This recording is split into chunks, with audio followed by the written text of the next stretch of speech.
relacionamento com várias pessoas ao mesmo tempo, não tô maluca? Isso se chama poliamorismo ou poliafetividade. Será que existe repercussão jurídica na área civil e penal para esse tipo de união? Bom dia, gente, tudo bom? Olá, amores! Dinandinha, o Café com Batom voltou com força total. Como prometido para vocês, no dia 6, a nossa primeira postagem. Essa é a primeira de inúmeros vídeos que faremos com temas interessantes, temas polêmicos, relacionados ao direito feminino, relacionado ao direito da mulher, de forma multifacetária, nas relações de consumo, nas relações familiares e com várias novidades esse ano. Isso, gente. O tema de hoje e o tema da semana que vem, nós vamos dividir esse vídeo em 2 blocos. Esse bloco primeiro é a abertura, que é sobre o tema poliamor. Isso mesmo. Poliafetividade. Poliafetividade. Poliamorismo.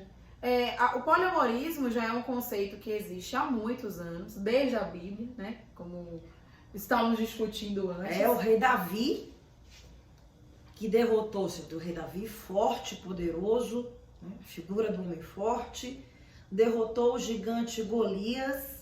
E ele voltou após a derrota ao gigante Golias e tomou várias mulheres e inúmeras concubinas. Ou seja, o homem forte, o homem provedor, o homem que dissemina a semente, ele é aquele que tem a permissão de ter essa relação, né, poliafetiva. Só para ter uma adenda assim, quando nós começamos e iniciamos com a proposta de falar sobre essa temática, nós não começamos com a poliafetividade, nós começamos a estudar a temática, é bom esclarecer. Isso, com a temática poliafetividade e outras coisas envolvidas, nós acreditamos inclusive na liberdade dos seres humanos e escolher as formas de relações. Mas o que começamos a entender, isso é a graça de ser professora e pesquisadoras que somos, né? É que nós percebemos que a maior parte das relações poliafetivas, desde os tempos, né, dos tempos remotos, ela é figurada, ela é centralizada, né, com o homem com relação com inúmeras mulheres. Até porque é bom esclarecer, Tuane, que o nosso modelo jurídico, o modelo de família no Brasil, na verdade, nas sociedades ocidentais, quase que como um todo, a priori, ela se alicerça num modelo romano. Um modelo que foi difundido, inclusive, após o cristianismo, com o catolicismo, onde a família monogâmica era necessária para fortalecer a unidade familiar, evitando o esfacelamento do patrimônio da família, porque a família era uma microestrutura do Estado. E era uma família onde a mulher não era dotada de direitos, porque ela era a propriedade do homem, ou seja, era uma família patrimonialista, patriarcal, portanto.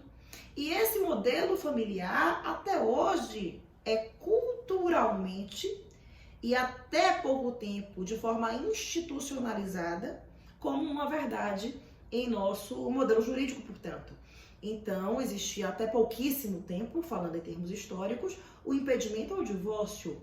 A lei do divórcio, ela é historicamente recente. E é o divórcio que liberta os seres para estabelecer outras relações casamentárias distintas daquela anterior que cessou. Mas a Constituição, no artigo 226, prevê que os seres humanos têm plena liberdade para a escolha dos inúmeros modelos familiares que visam a satisfação da sua felicidade. O direito à felicidade, ele é constitucionalmente garantido. A liberdade é uma das premissas da nossa sistemática jurídica, portanto, a liberdade para constituir um modelo familiar que mais lhe apraz. E um deles é o modelo poliafetivo. Mas aí sim, a gente tem aquela indagação.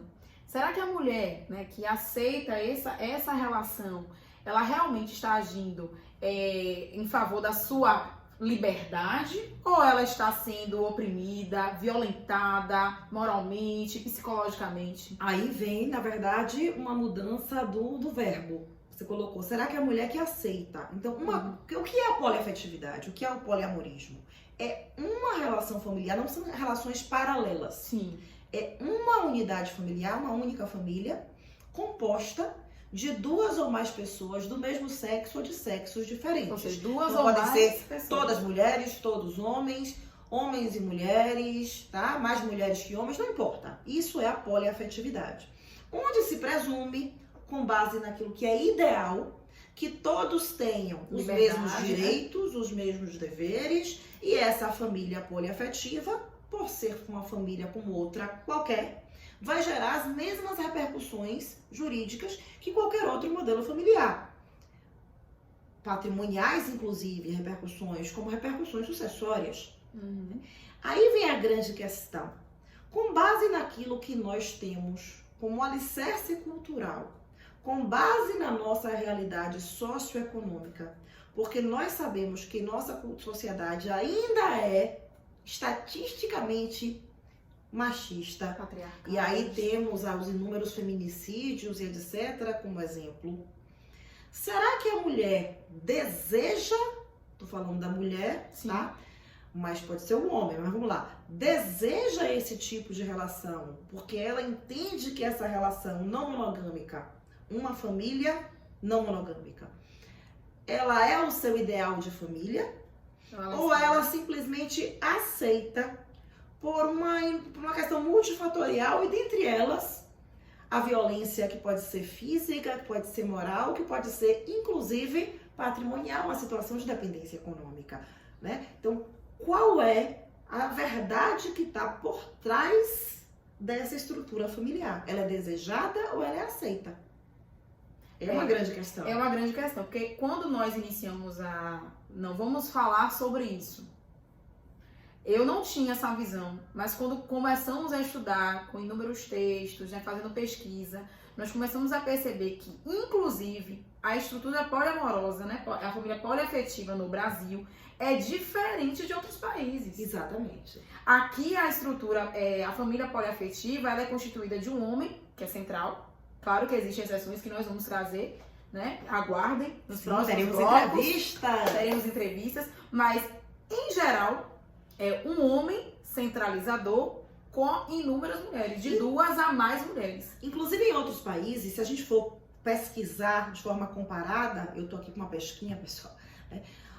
Temos um sultão marroquino, portanto no Marrocos, portanto, que detém nada mais, nada menos que 888 herdeiros, portanto, tá? Em razão de uma relação poliafetiva com inúmeras mulheres. Um homem e inúmeras mulheres. Nos Estados Unidos, temos um homem com 55 esposas morando em compartimentos distintos da casa, mas todas aceitando esse tipo de relação.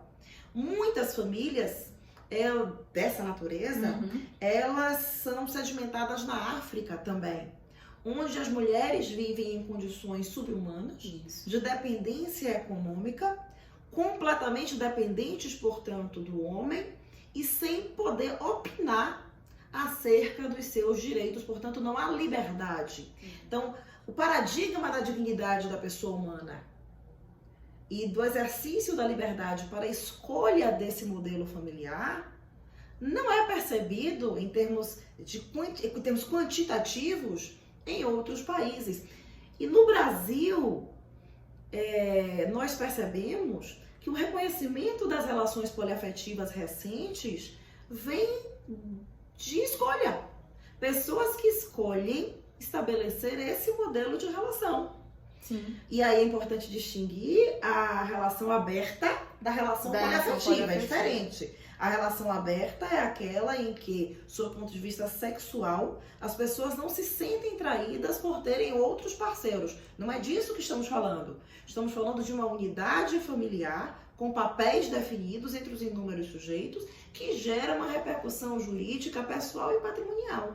Então nisso, gente, eu vou deixar nessa ideia aquela indagação. Qual seria a linha tênue de uma pessoa que aceita entrar ou deseja entrar numa relação dessa, se realmente ela está aceitando porque ela é livre, porque ela está exercendo a sua liberdade constitucional, ou se ela está sendo violentada, se ela está sendo submetida a entrar nesse tipo de relação. Será que em algum momento essa relação não descamba sob a ótica feminina, ou seja, em detrimento da mulher, para uma subjugação do papel feminino? Eu posso estar aqui simplesmente especulando, né? Mas será que depois da palestra de ontem, eu chego à conclusão que o meu córtex frontal não está desenvolvido. Não está apto para aceitação desse tipo de relação. Então, assim, a gente se paga, né? Será que realmente as mulheres que venham aceitando essas relações, elas aceitaram porque são livres ou porque quiseram manter esse relacionamento?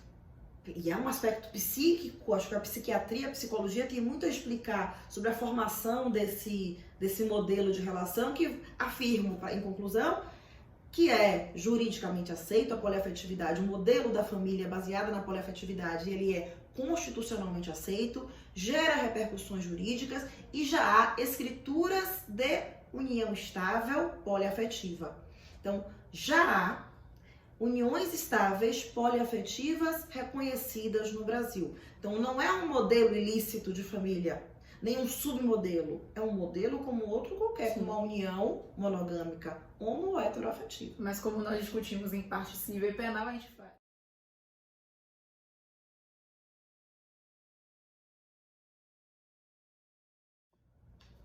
A gente deu aquele cortezinho, mas voltamos, né? Mas como, para retornar, como a temática do canal Café com Batom, ela tem uma discussão civil e penal, nós trouxemos aqui agora um novo olhar para o poliamor.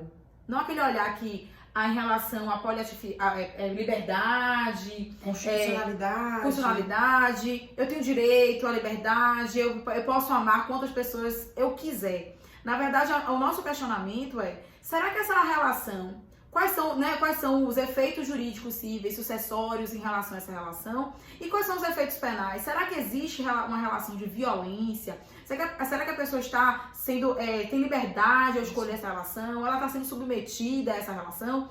Na verdade, a gente é assim. Todos nós, como somos professores e pesquisadores, começamos com uma ideia, depois as coisas mudam. A vertente vai mudando. Vai mudando. Então, assim, deixa lá embaixo nos comentários o que é que você acha dessas indagações, porque esse vídeo foi mais de indagações. O que é que você acha dessas indagações? Vocês concordam? O que é que vocês acreditam? O que é que vocês acham da poliafetividade? Deixa lá embaixo.